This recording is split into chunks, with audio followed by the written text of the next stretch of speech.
যে পরম্পরাগুলি আমাদের বাংলাকে রক্ষা করেছে তাদের মধ্যে অন্যতম প্রাচীন পরম্পরা ওয়াইপুরের পরম শ্রদ্ধেয় পূজ্যপাদ মহাগৌর শিরোমণি শ্রীমৎ সংযোগানন্দ গিরি ঠাকুরের পরম্পরা। জয় সংযোগানন্দ, জয় সংযোগানন্দ।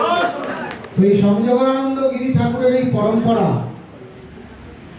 আমাদের ভারতবর্ষের পৃথিবীর ইতিহাসে তন্ত্রশাস্ত্রের ইতিহাস যতদিন থাকবে, কৌলাচারের ইতিহাস পরম্পরা যতদিন সমহিমায় থাকবে, ততদিন এই সংযোগানন্দ গিরি ঠাকুরের এই পরম্পরাও সমহিমায় বয়ে চলবে গঙ্গার ধারার মতো।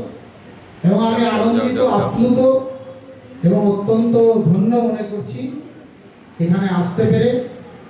আর এখানে আসার জন্য আমাকে আমন্ত্রণ জানিয়েছিল সবার প্রথমে কৃষ্ণেন্দু এবং তারপরে আপনাদের এখানকারই সকলের কাছের মানুষ রাত্রিপ্রতিম বিনয়ানন্দ গিরি, এবং আমার সঙ্গে যারা উপস্থিত রয়েছেন আমার বাঁদিকে বিবেকানন্দ গিরি মহারাজ সহ এক একজন কৌলিক পরম্পরার ধারক বাহক, কৌলাচারের ধারক বাহক। আর মায়ের সামনে দাঁড়িয়ে কিছু কথা বলার আগে মাকে আমি দু লাইনের মাধ্যমে আমার ভক্তি এবং শ্রদ্ধা নিবেদন করি। যদি তোর মন্দিরের দ্বারে তোমার লাগি কাঁদি অঝর ধারে, যদি নয়ন হতে লুপ্ত ভুবন হয়, সেই সে অশ্রুতে তবে আমার কাছে আসবি না তুই এমন সাধনী, ও মা তোর এমন সাধনী।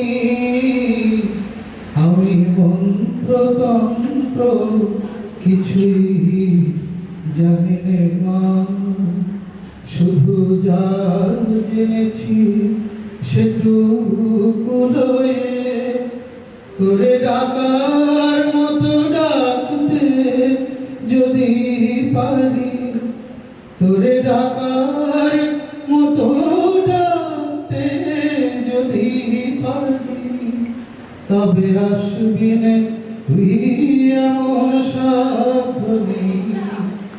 আমি মন্ত্রতন্ত্র কিছুই জানি নে মা। আমরা মন্ত্রতন্ত্র যাই অর্চনা করি, যাই পূজা করি, সবটাই তার পাদ মধ্যে তার চরণ যুগলে গিয়ে শেষ হয়। তো আমার সম্পর্কে কৃষ্ণেন্দু অনেক কথা বলেছে, যেহেতু আমার সম্পর্কে বলতে গেছে তাই একটুখানি গুলিয়ে ফেলেছে অনেক ইনফরমেশন। সেটা বড় কথা নয়, ভাবগ্রাহী জনার্দন, তিনি ভাব গ্রহণ করেন। দেখুন, যে সমাজে যে মুহূর্তে দাঁড়িয়ে আজকে আমরা এখানে সকলে সম্মিলিত হয়েছি, পুজো পাঠ মন্ত্র সাধনা জপ সন্ধ্যা বন্দনা, এগুলো তো আমাদের নিত্য নৈমিত্তিক কাজ, এগুলো আমাদের আবশ্যিক কর্তব্য। সনাতন হিন্দু ধর্মের একটা ভাব, একটা ধারা, সংস্কার, এটা যুগ যুগ ধরে প্রবাহিত হচ্ছে। কিন্তু কোথাও না কোথাও যে ধারাকে আজকে এখানে বহন করা হচ্ছে, বাংলাদেশের কুমিল্লার সেই সংযোগানন্দ গিরি ঠাকুরের ধারা, সেই বাংলাদেশে আমাদের ঠিক কি পরিস্থিতি আর কি পরিণতি, সেটা থেকে যদি আমরা শিক্ষা না নিই, তাহলে এই পশ্চিম বাংলাটারও কিন্তু একই অবস্থা হওয়ার মুখে অর্ধেক হয়েই গেছে। তাই শুধুমাত্র ধর্মের কাজ করলেই চলবে না। আমরা যার পূজা করি, দেবী দক্ষিণাকালী, তিনি কি বলছেন, তার ধ্যান মন্ত্রে কি বলা হচ্ছে, করালবদনাং ঘোরাং মুক্তকেশিং চতুর্ভুজাং কালিকাং দক্ষিণাং দিব্যাং মুন্ডমালা বিভূষিতাং সত্যশ্চিহ্ন শ্লোকর্গ বামার দর্ধকরাম্বুজাং সত্যশ্চিহ্ন, সত্য কাটা মুন্ডু মায়ের হাতে। আর সেই মুন্ডু কেটে নেওয়ার পরে যে খড়গ থেকে রক্তের ধারা নিঃসৃত হচ্ছে, সেই খড়গ তার হাতে। মহাকালেন চসমং বিপরীতরা তাতুরা, মা কোথায় রয়েছেন, শিবার বিঘোর রাবার বিশ্বচতুর্দিক্ষু সমান্বিতম। যখন সংহার হয়, যখন মহামারী হয়, যখন শ্মশান ভূমি হয়ে যায়, তখন সেখানে শিবারা অর্থাৎ শ্রীগালেরা যে শিবাকে কুল পশু বলা হয়েছে তন্ত্রশাস্ত্রে, সেই শিবারা তখন মস্তককে ঊর্ধ্বমুখী করে তারা তখন চিৎকার করেন। তো আজকে সেই শিবারা যে দেখুন মানস চক্ষে এই পশ্চিম বাংলাতে যদি এই কাঁটাতারের বেড়া যদি ভেঙে যায়, তাহলে এপার ওপারের মাটিতে আজকে শত শত শিবারা আর্তনাদ করছে মা স্বয়ং প্রকাশিত হওয়ার মুখে। কেন মা স্বয়ং প্রকাশিত হওয়ার মুখে? কারণ আমাদের যে সনাতন ধর্ম, আমাদের যে তন্ত্র বলুন, কৌলাচার বলুন, যোগাচার বলুন, বেদাচার বলুন, যত মত পথ রয়েছে, এমনকি চারবাক দর্শনও রয়েছে, সর্বক্ষেত্রেই আমরা আমাদের আরাধ্য দেবীকে দেশমাতৃকার সঙ্গে তুলনা করেছি। সাহিত্য সম্রাট ঋষি বঙ্কিমচন্দ্র চট্টোপাধ্যায় তিনি আনন্দমঠ উপন্যাসে আজ থেকে 150 বছর আগে লিখছেন, ত্বং হি দুর্গা দশ প্রহরণ ধারিণী কমলা কমলদল বিহারিণী বাণী বিদ্যাদায়িনী নমামি তাম। বাহুতে তুমি মা শক্তি, হৃদয়ে তুমি মা ভক্তি, তোমারই প্রতিমা গড়ি মন্দিরে বাহুবল ধারিণী নমামি তারিণী রিপুদল বারিণী মাতরম বন্দে মাতরম। তো স্বাভাবিকভাবেই সেই দেশমাতৃকা জননী জন্মভূমিশ্চ স্বর্গাদপি গরীয়সী, সেই মাটি, সেই মা জননী জন্মভূমিশ্চ স্বর্গাদপি আমরা সবাই বলি, কিন্তু এই শ্লোক কোথা থেকে এসেছে আমরা জানি না। এই শ্লোক এসেছে সেখান থেকে বাল্মীকি রামায়ণ, আদি বাল্মীকি রামায়ণের যখন অযোধ্যা কুলপতি রামচন্দ্র বনবাস শেষ করে রাবণ বিনাশ করে লঙ্কাধিপতিকে বিনাশ করে সেখানে নতুন রাজাকে রাজ্যাভিষেক করতে চলেছেন বিভীষণকে। তখন বিভীষণ এবং লক্ষণ যখন রামচন্দ্রের পদতলে বসে আছেন, তখন রামচন্দ্রকে লক্ষণ বলছেন অনুজ যে হে রঘুপতি, আমাদের কি প্রয়োজন আছে অযোধ্যায় ফিরে যাওয়ার? বলতে পারো আমাদের এখানেই এই স্বর্ণ লঙ্কাতেই রাজত্ব করতে পারি।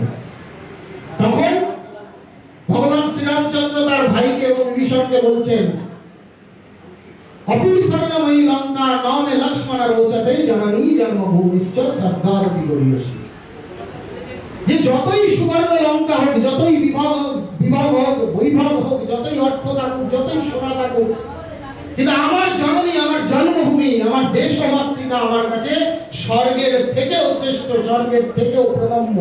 সেই কথা রামচন্দ্র বলেছিলেন আদি বাল্মীকি রামায়ণ। তো আমরা মা কালীর সাথে, মা দুর্গার সাথে আমরা তুলনা করেছি দেশমাতৃকার। তাই আমাদের সাধকদের এই মুহূর্তে অন্ততপক্ষে দাঁড়িয়ে বিবেকানন্দ বলেছিলেন আজ থেকে প্রায় 100 বছর আগে, 120 বছর, 30 বছর আগে, যে আগামী 50 বছর শিখে তুলে রাখো অন্য সমস্ত দেবদেবী। আগামী 50 বছর একমাত্র দেশ জননী ভারত মাতৃকাই হোক তোমার একমাত্র আরাধ্য, একমাত্র উপাস্য। কেন বলেছিলেন আজ আমরা বুঝতে পারছি। আমাদের যারা সনাতন ঋষি মুনি, তারা প্রত্যেকে শুধুমাত্র একজন বড় সাধক ছিলেন তাই নয়, বড় বড় দার্শনিক ছিলেন তাই নয়, তারা সবার আগে যেটা ছিলেন, তারা ভয়ঙ্কর দূরদর্শী ছিলেন।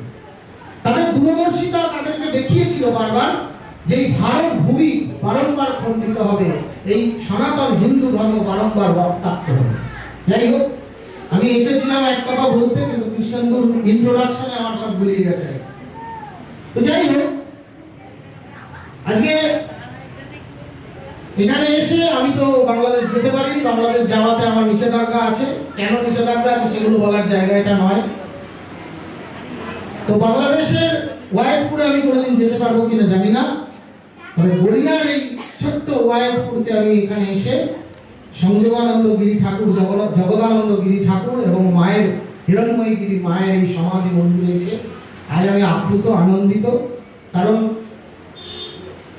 ওপার বাংলা থেকে এপারের মাটিতে এসে ছোট্ট একটা পণ্য কুটির থেকে আজকে এই অট্টালিকা, আজকে মাকে এইভাবে সুদৃশ্য একটা মন্দিরে, ভব্য একটা মন্দিরে মাকে প্রতিষ্ঠা করা এবং সেই পরম্পরাকে এগিয়ে নিয়ে যাওয়া, সমস্ত নিয়ম নিষ্ঠার মধ্যে দাঁড়িয়ে আমরা বাঙালিরা তো ভাবের ঘরে চুরি করার মাস্টার। আমরা হাজির বিরিয়ানি খেতে ভালোবাসি, আর্সেনালের বিরিয়ানি খেতে ভালোবাসি, কিন্তু কোনো মন্দিরে বলি হলে পরে আমাদের গায়ে চুলকুনি হয়। কথাগুলো শুনতে খারাপ লাগবে।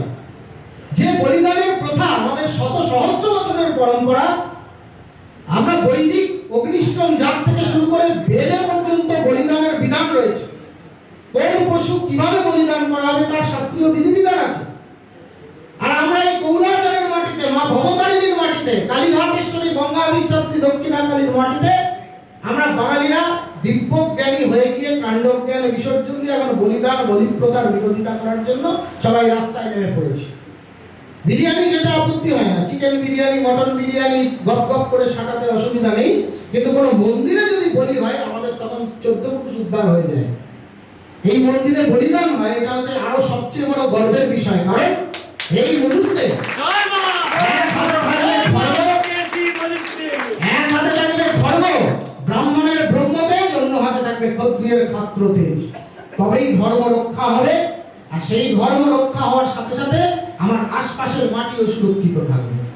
আমরা মা কালীর পুজো করছি, নিমুন্ড মালিনী চামুন্ডা। যখন দেবীর আবির্ভাব হচ্ছে চণ্ডীতে, চণ্ডমুণ্ড বধ করার জন্য আবির্ভূত হচ্ছেন চামুন্ডা। সন্ধি পূজার সময় এই অষ্টমীর দিনের শেষ 24 মিনিট আর নবমীর শুরুর 24 মিনিট যুক্ত হয়ে 48 মিনিটে যখন আমরা চামুন্ডার আবাহন করছি, তখন ধ্যান মন্ত্রে কোথাও বলা হচ্ছে নীলোৎপল দলশ্যামং, আবার কোথাও বলা হচ্ছে কালী করাল বদনামে বিনিষ্ক্রান্তা শিবাসিনী বিচিত্র খট্টাঙ্গ ধরা নরমাল বিভূষণা দীর্ঘিচর্ম পরিধানা শুষ্ক মাংসতি ভৈরবা অতি বিস্তার বদনা জিহ্বালন ভীষণা। আর আমরা তার পুজো করে কি করছি? মরিব মরিব সখী নিশ্চয় মরিব। ওই জন্য আমাদের মরতে হচ্ছে প্রতি মুহূর্তে, নিজের সংসারের মধ্যে, নিজের সমাজের মধ্যে, নিজের আত্মীয় পরিজনের মধ্যে, নিজের পৃথিবীর মধ্যে আমরাই খালি মরছি। তাই বিরাচার শ্রেষ্ঠ পশ্চাচারের থেকে, আর তার থেকেও শ্রেষ্ঠ দিব্যাচার। কিন্তু দিব্যাচার এই যুগে তো সম্ভব নয়, এই যুগে দিব্যাচার সম্ভব নয়। আর দিব্যাচারী সাধককে সবসময় নিজেকে রাজসিকতার আবরণে মোড়কে গোপন করে, গুপ্ত করে লুকিয়ে রাখতে হবে বিরাচারীর বেশে। মাবই মাবই শব্দে আমাদের আগেকার কৌল সাধকেদের আমরা বর্ণনা করেছি। তাদের গলায় মহাশঙ্খ মালা, হাতে কমণ্ডলু, অন্য হাতে ত্রিশূল। তারা রাস্তা দিয়ে খড়মপা দিয়ে পায়ে হেঁটে হেঁটে যাচ্ছেন গড়গড় করতে করতে মহাশ্মশানের দিকে সাধনা করতে। তাদের তেজে, তাদের সেই শাক্ত তেজে বিধর্মী, অধর্মকারী, সধর্মভ্রষ্ট ব্যক্তিরা তারা ভস্মীভূত হয়ে যাচ্ছেন, তারা চিন্তিত হয়ে যাচ্ছেন যে এই সাধকেরা এই মাটিতে আছেন। আজকে সাধক জন্মায় না। আজ থেকে বহু বছর আগে একজন বৈষ্ণব সাধক ডক্টর মহানামব্রত ব্রহ্মচারী, যাকে আমি খুব শ্রদ্ধা করি, যার লেখারও আমি একনিষ্ঠ পাঠক, সেই ডক্টর মহানামব্রত ব্রহ্মচারীজিকে আমেরিকাতে তিনি যখন ভাষণ দিচ্ছেন, তখন সেখানে বিদেশিনীরা তাকে জিজ্ঞাসা করছে, আচ্ছা ব্রহ্মচারীজি আপনি বলতে পারেন যে কেন যত ঈশ্বরের অবতার, শ্রীকৃষ্ণ, রাম, মৎস্য, কুর্ম, বরাহ, নৃসিংহ, পরশুরাম আদি যত অবতার, যত সিদ্ধ সাধক, লক্ষ লক্ষ কোটি কোটি সাধকেরা, ঋষি মুনিরা, বর্গ, বিশ্বামিত্র, ব্যাস, বশিষ্ঠ, বাল্মীকি, যাজ্ঞবল্ক্য, এমনকি মহর্ষিদের স্ত্রীরা, তারা কত বড় মহিষী ছিলেন, গার্গী, মৈত্রী, অপালারা। এখন তো আজকাল তো সব মহিলা পুরোহিতেরাও সব পুজো করতে বসে যাচ্ছেন। মহিলা যে পৌরোহিত্য করার অধিকারী নন সেই কথাটাই তারা জানেন না, এমন মূর্খ। আর আমাদের এই সমাজও তাই। আমাদের সমাজ তো এখন সোশ্যাল মিডিয়া সর্বস্ব, রিলস রিলস আর রিলস। রিলসে যা বলবে সেটাই সত্যি, আর পডকাস্টে কিছু চিটিংবাজ লাল কাপড় পরে বসে কি তন্ত্রের ব্যাখ্যা দেবে, সেটা শোনার জন্য 3 মিনিটে বশীকরণ আর 5 মিনিটে বিদ্বেষণের পেছনে ছুটতে ছুটতে আমাদের প্রকৃত যে ধর্মের সার বস্তু সেটা থেকে আমরা দূরে চলে যাচ্ছি। আমাদের শর্টকাট চাই জীবনে, আমরা শর্টকাট খুব তাড়াতাড়ি পৌঁছবো। কোন স্কুলে ভর্তি করলে তাড়াতাড়ি সমস্ত গাইডেন্স আমরা পেয়ে যাব, সমস্ত নোটস কোন টিচারের কাছে গেলে পেয়ে যাব। ছোট থেকে একটা বাচ্চাকে শর্ট টার্মে সাকসেসফুল হওয়ার প্রসেস শেখানো হচ্ছে, ফলে ছেলেরাও মানুষ হচ্ছে না, মা বাবার ঠাই হচ্ছে বৃদ্ধাশ্রমে। যেমন করবেন কর্মণ্যেবাধিকারস্তে মা ফলেষু কদাচন মা কর্মফল হেতুর্ভুর মাকে সমস্ত কর্মণি, গীতাতেই বলা আছে যেমন করবেন তেমন ফল হবে। আর কর্ম খুব সাংঘাতিক। আপনি হাজার তপস্যা করুন, হাজার জপ করুন, প্রারব্ধকে আপনি খণ্ডন করতে পারবেন না। সেজন্য ঋষিমুনিরা বলেছিলেন নিয়তি কে বাধ্য, নিয়তিকে কেউ বাধ্য করতে পারে না। স্বয়ং দেবাদিদেব মহাদেব সৃষ্টি স্থিতি প্রলয়ের সংহারের দেবতা, তিনি কি জানতেন না যে তার প্রাণপ্রিয়া সতী পতি গৃহ ছেড়ে যখন দক্ষালয়ে যাবে অধিকার ছিনিয়ে আনার জন্য, সেই সতী আর ফিরে আসবে না? তিনি জানতেন। কিন্তু তিনি কর্মফল প্রারব্ধকে খণ্ডন করতে পারেননি। শ্রীরামচন্দ্র কি জানতেন না যে তার সীতা হরণ হবে? তিনি তো সাক্ষাৎ পূর্ণ ব্রহ্ম নারায়ণ। শ্রীকৃষ্ণ কি জানতেন না যে জড়ানো ব্যাধের তীর পায়ে লেগে তাকে মরতে হবে? তাহলে পরে ঈশ্বর পুরুষেরা, অবতার পুরুষেরাও তাদের কর্মফল ভোগ করেছেন। আমরা, আপনারা মাইক্রোফোনের আওয়াজ যতদূর পৌঁছচ্ছে, যারা শুনছেন, যাদের মাথার উপর দিয়ে হেলিকপ্টার হয়ে বেরিয়ে যাচ্ছে, তারাও জানবেন যে কর্ম এবং কর্মফল কিন্তু খুব বিষাক্ত জিনিস। আমরা সবাই পারফেক্ট হতে পারবো না মায়েরা, আমরা সবাই 100-র মধ্যে 100 ভাগ সঠিক হতে পারবো না। এই পৃথিবীতে কেউ পারেননি, ঈশ্বর স্বয়ং তার 108 গভীর কাছে সফল স্বামী হতে পারেননি। তো আপনারা পারবো না, কিন্তু চেষ্টা তো করতে পারি যে সঠিক কর্ম, সৎ কর্ম এটাকে চালিয়ে যেতে, অধর্মের পথে না চালিত হতে আমরা তো এইটুকু চেষ্টা করতে পারি। নিত্য জপ ধ্যান সাধন ভজন সংস্কার আমাদের কি করবে? আমাদের সেই প্রারব্ধকে ধীরে ধীরে ধীরে ধীরে, গীতাতেই আছে, স্বল্পমপ্যস্য ধর্মস্য ত্রায়তো মহতে ভয়। ধর্মের আচরণ যদি স্বল্প হয় তাহলেও সেটাতে কিন্তু আমাদের অনেক কিছু প্রারব্ধ নাশ হতে পারে। তো স্বাভাবিকভাবেই মায়ের কাছে প্রার্থনা করি। অনেকগুলো প্রসঙ্গের অবতারণা একসাথে হয়ে গেছে, জানি না আপনারা অধৈর্য হচ্ছেন কিনা। তো বলতে থাকলে অনেক কথা বলা হবে, আর শুনতে থাকলেও আপনাদের সময় কেটে যাবে, সেটা তো ঠিক না। তাই দীর্ঘদিন ধরে আপনারা উৎসব পালন করছেন, বিগত দুদিন ধরে। তো আগামী দিনে এই গিরিধাম এবং এই গিরিধামের যে মর্যাদা, পরম্পরা সারা পশ্চিমবঙ্গ এবং সারা ভারতবর্ষের মাটিতে ছড়িয়ে পড়ুক। ঠাকুর সংযোগানন্দ গিরির নাম, তার মহিমার কথা এবং তার যারা ধারক এবং বাহক এখানে রয়েছেন, যেমন আগামী প্রজন্ম বিনয়ানন্দ গিরিরা রয়েছেন, বিবেকানন্দ গিরিরা রয়েছেন, প্রবীণ প্রজন্ম, তাদের সকলের মার্গদর্শকতায়, তাদের সকলের পথ প্রদর্শকতায় এই গিরিধাম গড়িয়া ছাড়িয়ে সমগ্র পশ্চিম বাংলা জুড়ে মাতৃনাম মাতৃমহিমা প্রচার করুক, এটাই কামনা করব। সর্বেষাং মঙ্গলং ভূয়াৎ, সর্বে ভবন্তু সুখিনঃ, সর্বে সন্তু নিরাময়া, সর্বে ভদ্রাণি পশ্যন্তু মা কশ্চিৎ দুঃখ ভাগ ভবেৎ। ওম শান্তি শান্তি শান্তি। জয় ওয়াইদপুরেশ্বরী, জয় সংযোগানন্দ গিরি মা, জয় সংযোগানন্দ গিরি মহারাজ, জয় মা দক্ষিণা কালিকা, জয় মা মুক্তকেশী বলি।